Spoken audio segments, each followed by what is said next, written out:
Il y en a très certainement parmi vous qui ont dû voir le film des studios Disney Tomorrowland avec George Clooney qui est sorti l'année dernière en 2015.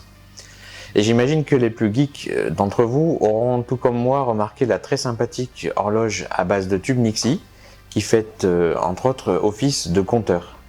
Et bien en fait j'en possède une également, elle est juste là au-dessus d'un de mes oscilloscopes. Et donc aujourd'hui je vais vous montrer et vous expliquer ce qu'il faut pour obtenir une horloge numérique à base de tube Nixie. Comme vous le constatez, le design électronique de cette horloge à tube Nixie est fait à partir de deux circuits imprimés superposés connectés entre eux par plusieurs petits connecteurs carte à carte. Le circuit imprimé du haut reçoit les 6 tubes et quelques composants qui les drivent, et celui du bas contient les composants en rapport avec l'alimentation et la logique numérique. On va voir plus en détail ce qui définit ces fameux tubes Nixie qui sont des tubes à cathode froide, et vous avez là un gros plan des 14 broches caractéristiques de leur support soudé au circuit supérieur. On va dans un premier temps voir en détail de quoi sont constitués ces circuits, à commencer par celui du haut. Donc, mis à part les tubes, il n'y a que deux circuits intégrés qui ne sont autres que des HV5122, des convertisseurs basse tension série vers haute tension parallèle, avec une sortie en collecteur ouvert. Ils sont basés sur la techno HV-CMOS et ont spécialement été conçus pour driver les afficheurs électroluminescents. Quant au circuit inférieur, il est beaucoup plus peuplé et on a l'emplacement de la pile bouton pour continuer à alimenter le processeur en cas de panne de courant. À côté, le buzzer et les deux boutons pression pour les réglages.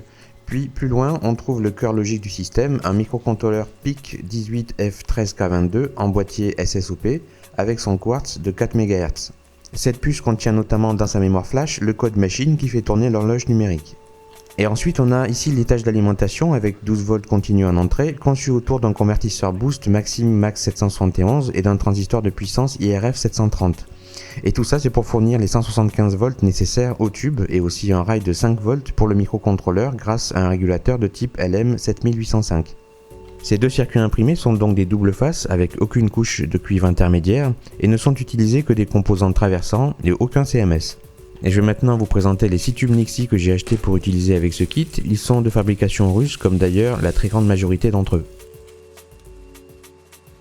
Donc leur principe de fonctionnement est proche de celui de la lampe néon. Ils sont remplis d'un gaz à basse pression et possèdent une cathode pour chacun des chiffres. Le fait d'appliquer une tension importante comprise en moyenne entre 170 et 200 volts sous quelques milliampères entre la cathode d'un chiffre et l'anode provoque une décharge dans le gaz qui produit ce halo orange caractéristique. La limitation du courant dans le tube est généralement assurée par une résistance d'anode, mais ça peut aller de 8000 à 20 000 ohms, voire parfois plus, tout dépend du circuit. Ici ces résistances sont de 15 000 ohms et ce sont celles que vous voyez à côté des broches. Donc voilà comment se plug ces tubes dans leur emplacement. Il faut bien prendre soin d'insérer toutes les broches dans leurs trous pour éviter des faux contacts, et le tour est joué. Je vais faire la même chose avec les 5 autres et on pourra ensuite voir ce que ça donne une fois alimenté.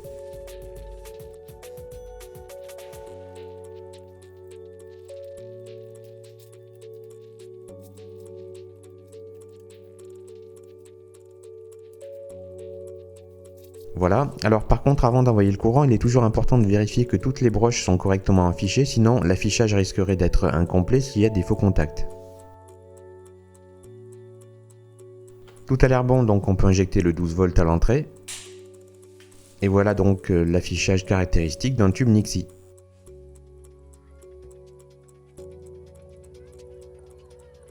Les deux boutons poussoirs à l'arrière servent à la mise à l'heure et à la date. Elle fait également office de réveil matin programmable, d'où la présence d'un buzzer piezo. Et par cet angle de vue, vous pouvez mieux vous rendre compte de l'empilement dans la profondeur des 10 cathodes en forme de chiffres. Et il est vrai que lorsque l'on regarde l'horloge de face, on ne sent pas vraiment cette superposition étalée sur 15 mm environ.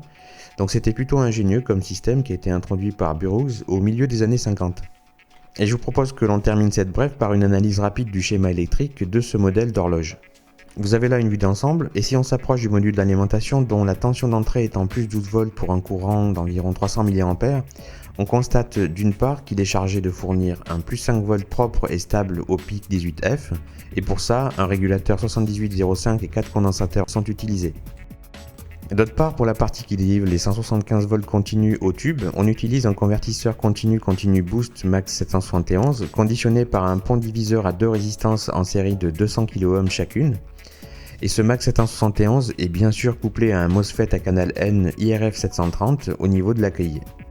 Du côté du microcontrôleur, rien de particulier à signaler, il est cadencé par son quartz de 4 MHz à partir des broches 9 et 10. Le plus 5 volts est injecté par la broche 20 et il est relié à la masse par la 19. Le reste de ces broches est là pour communiquer avec les deux drivers HV5122, le buzzer, les boutons pression et également l'interface RS232. Elle est d'ailleurs présentée juste ici et elle est totalement gérée par un driver ST232 de chez ST Microelectronics alimenté par le rail 5V. Et pour finir, on fait un passage sur la circuiterie autour des 6 tubes.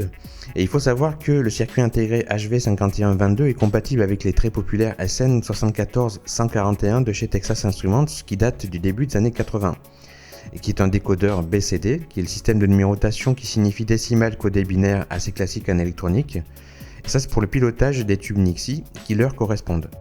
Par le rail de 175 volts, il y a 3 ponts diviseurs en série avec 3 transistors NPN.